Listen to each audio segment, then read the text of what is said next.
frustrated from your point of view? Yeah, welcome to the Premier League. I think that's the highlight. We were super dominant. We deserved to win the game. There is no question that we deserved to win the game. But when you are 2-0 up and we had some chances to kill the game, we didn't. And then we gave a very sloppy ball away after being there and having the corner and having a chance on the corner to stray away in 2 passes, concede a goal. And when that happens in the league, it's game on. Every team has the resources, the quality to create issues. And it was more about the feeling than actually what happened, because the reality is that we didn't concede anything. But yeah, you are running the clock down, and in this league, that's a very dangerous thing to do. But overall, obviously, very happy. And is there an update on Timber? Because it looked quite nasty on his knee. Was there an option at half time to take him off? Because obviously he picked up a little knock. No, well, the physios, the doctors, they looked at him and they were happy to continue, and him as well. But straight away in the second half, the first action, he made a movement and it was a bit funny. So, yeah, we took him straight after out, and now we have to assess him, see what he has. And just one more, if I may. And Bukayo Saka, devastating as always. As soon as he cuts in on that left, even you must think that this is going to be a goal. And what a goal it was. Well, from that distance, I guess my turn is not very easy to score, but it was an incredible finish. Mikel, Gabriel started the game on the bench today, and Thomas Partey seemed to be filling in that right back at times. Was that a purely tactical decision?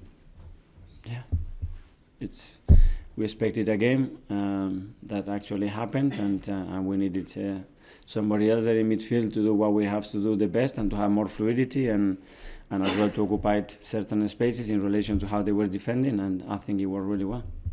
Mikel, I know it's only day one, so maybe can't be super critical, but does that drop off in the second half towards the end? Worry you a bit? I mean, we saw it a few times maybe last season as well.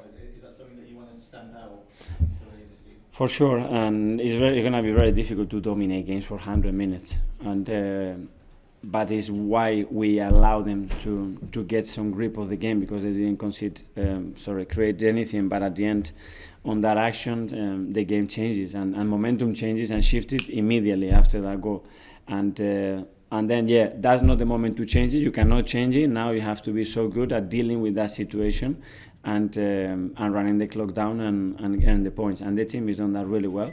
But we're going to have to be more ruthless and more critical of ourselves to be more pushy and kill the games there. Hi, Mikel. Hi. Do you feel like some of the strategies that you're trying out now are kind of almost designed to identify solutions for problems from last season? So, for example, teams come here with a low block. Mm-hmm. Okay, let's maybe take out a defender and play more midfield and so on.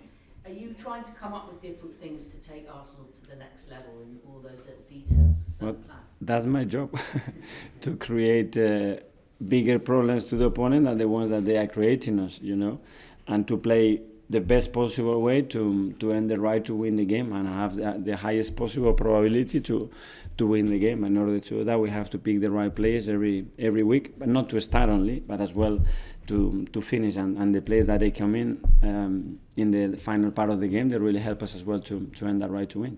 Do you expect quite a lot of variation in terms of your starting 11s then, according to game by game? Yeah.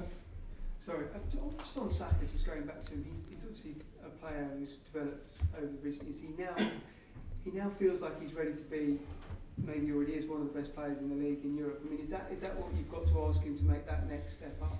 What I ask him and to all the players is to be the best version of themselves every single day, and that's the only thing that they can do. And then how good that version is very hard to tell on any player, because we don't know. We don't know the Bukayo of 2 years ago, or today, or in 2 years' time, how he would be. But the same applies to the rest, and they are so eager to do that every single day.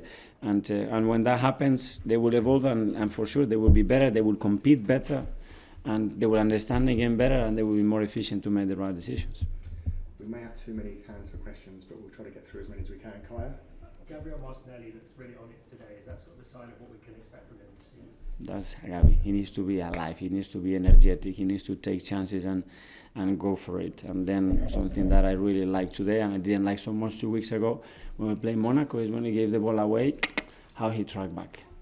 And this is the defining moment, because when Gabi is doing that backwards, then forward is the best, one of the best players and one of the most dangerous today. When he plays a different rhythm, no.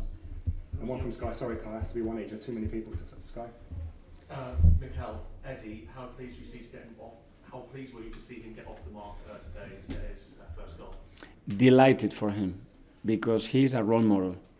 So he's a player that was so disappointed with the absence of Gavin not to play a final. And what he did is came on the field in the final and changed the game. That's number one. And the second one, the way he trained this week, he was telling me, Gaffer, if I don't play, you are blind. You know? So a lot of players come and say, why I'm not playing? And you have to try to explain. Other players, they tell you, these are the reasons why I have decided to play. And this is what exactly Eddie does. And this is exactly what he did, and then he goes on the pitch and he performs that way. So it's a clear example and a very good example for everybody. Jonathan? Mikel, as you said, it was a very dominant football though, you had a lot of the ball, but as you tried to improve, you'd be looking to move the ball a bit quicker at times to create this space. Especially in the second half, and especially when we are tuning up that the rhythm maintains. And we spoke that we want a very high rhythm game today, because we knew the pitch was going to get dry and it was really hot and it's going to be slower, and everything that is against a low block with the Christmas tree and slow just benefits the opponent, and we need to stay away from those games. Okay, last couple, Isam. Carl, before the match, there appeared to be some ticketing issues where fans obviously struggled to get in, thousands waiting at the turnstiles. What do you make of this and how frustrating that? Well, from my position, I apologize to all of them for what happened in relation to the club as well. As a speaker, apologize. We will look at it, what happened, try to improve it, and as well, thank you for everybody for the patience that they had. Thank you as well for the referees and Forrest for allowing the kickoff to be delayed and make sure that we had the atmosphere that we deserve to play a Premier League match. James? A quick word on Declan. I think it was 2-3 minutes and he was already shouting at his teammates, telling them where to stand. How impressed have you been by how he's settled in as a leader on the pitch? Very natural. What you've seen him today, I don't know if it was after 2 minutes or 10, but the way he's moving, the way he's coaching, the way he has integrated in that dressing room, I think he's enjoying the position as well. He should have scored probably 2 goals today. So yeah, more of the same. You know, he's not thinking, he's just acting. And I'm really pleased with what he's done. Thanks everyone, see you soon. Okay, thank you. Thanks, Mikel.